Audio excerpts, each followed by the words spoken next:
avait pris Lazare, elle l'avait bloqué, elle l'avait emprisonné. Quand la mort prend quelqu'un, on ne peut pas sortir des griffes de la mort. Mais quand Jésus est arrivé au bord du tombeau de Lazare, il a appelé Lazare, il dit Lazare, ton temps n'est pas terminé. Je veux dire que ton temps n'est pas terminé.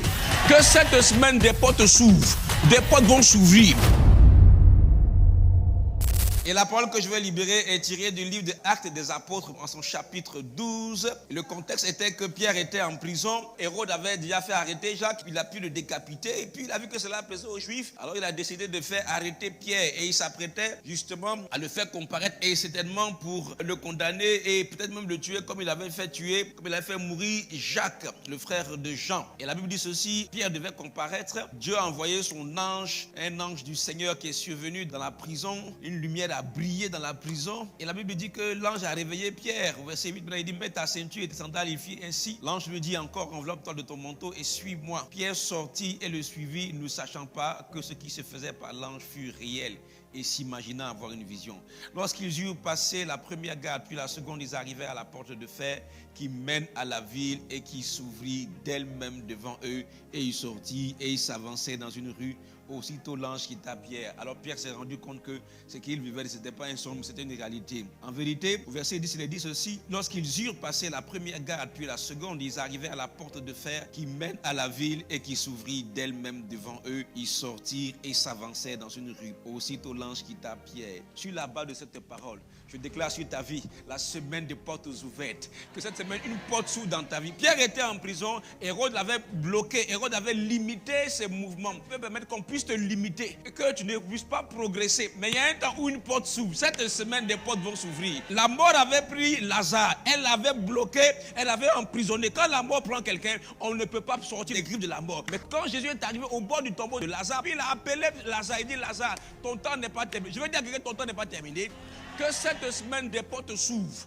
Des portes vont s'ouvrir. Quand Israël partait, n'est-ce pas, ils ont quitté l'Égypte, ils partaient de la terre promise. La mer rouge s'est dressée comme un obstacle devant eux. Mais cette mer-là s'est ouverte. Quand ils sont arrivés devant le Jourdain s'est ouvert. Il y a un temps où le ciel est fermé, il y a un temps où le ciel s'ouvre. Que cette semaine, que le ciel s'ouvre, que les portes s'ouvrent, que les faveurs s'ouvrent. Et quand on avait mis Pierre en prison, et il avait mis même des soldats qui étaient assignés à sa surveillance. On avait même mis des soldats à l'intérieur de la cellule. Peu importe quel que soit le dispositif que l'ennemi a mis sur ta vie, cette semaine, les portes vont s'ouvrir. Et tu vas avancer, tu vas progresser. Pierre ne pouvait pas sortir parce qu'il était dans une cellule, il était emprisonné. Il était au violon. Frère, quand tu veux, tu ne peux pas sortir. Mais cette semaine, que les portes s'ouvrent sur ta vie. Que tout violon s'ouvre sur ta vie. Pendant 3 ans et demi, le ciel est resté fermé sur Israël. Mais en peu d'instants, à la prière d'Élie, le ciel s'est ouvert et puis la pluie est tombée. Frère, quand ce qui est fermé, tu ne peux pas voir ce qui est à l'intérieur. Mais quand ça s'ouvre, il y aura une cascade de grâce et de faveur. Qu'il en soit ainsi. La Bible dit que quand Pierre s'est présenté, la porte dit, je ne peux pas rester fermé et la porte s'est ouverte. Je vais annoncer ta vie, que la porte du travail s'ouvre sur ta vie.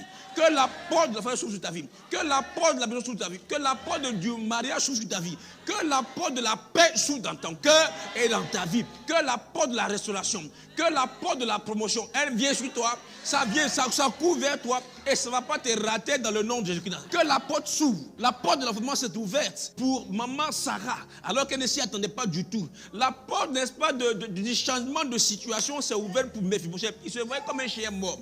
Le matin, il était comme dans la galère. Une galère galérisante, historiquement reconnue, géographiquement localisée dans sa vie. Mais un bon matin, un cortège est arrivé. Que cette semaine, des cortèges arrivent dans ta vie.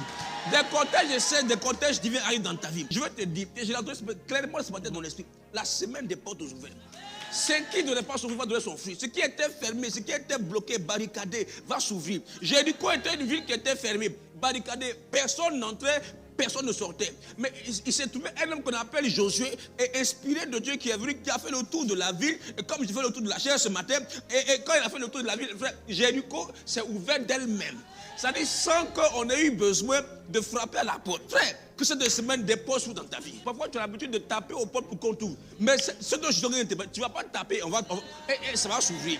C'est-à-dire que tu n'auras pas déposé ton dossier, mais on va t'appeler. On va dire, mais monsieur Tam, madame Tam, j'ai vu vos publications sur Facebook et je suis intéressé par ce que vous faites. C'est cette semaine qu'il en soit. Je peux l'accueillir ce matin. Alléluia. Lazare était couché, pour lui c'était terminé. Mais il y a une voix qu'il a entendue. Et la mort aussi a entendu cette voix. La mort a été obligée, contrainte, en dépit de tous ses efforts. La mort est surprise d'être étonnée de pouvoir relâcher quelqu'un qu'elle a pris. Quand la mort prend quelqu'un, c'est fini. Mais là, à son corps défendant, en dépit de toutes ses capacités, la mort est obligée de relâcher. Frère, ce qu'ils ont pu savoir, il sera relâché. Dans le nom de Jésus-Christ, donne-moi un bois que j'avance. La Bible dit, lorsqu'ils eurent passé la première garde, en fait, tu passeras, tu progresseras. La première, tu la passeras. La seconde, tu la passeras. Et tu arriveras devant la porte de fer qui va ouvrir maintenant la porte à ce que tu sois totalement libre. Mais tu peux passer la première porte, mais tu es encore à l'intérieur de la prison. Tu peux passer la deuxième porte, tu es encore à l'intérieur de la prison. Mais c'est quand la porte même de fer, quand ils arrivent, Pierre n'a pas besoin de toucher la porte. Quand la porte voit Pierre, elle voit le décret divin dit libre. Oh, je ne sais pas quel décret divin sur ta vie. On va dire mariage. On va dire consacré à l'éternel. Cette semaine, c'est la semaine des portes ouvertes. Que les portes s'ouvrent dans ta vie. Je ne sais pas ce que tu attends. Tu attends peut-être une décision, tu attends peut-être une promotion, tu attends peut-être une... Je ne sais pas ce que tu attends, mais reçois cette chose-là dans le nom de Jésus. Qu'il en soit ainsi, au nom de Jésus. Donne-moi un bon amen. Amen.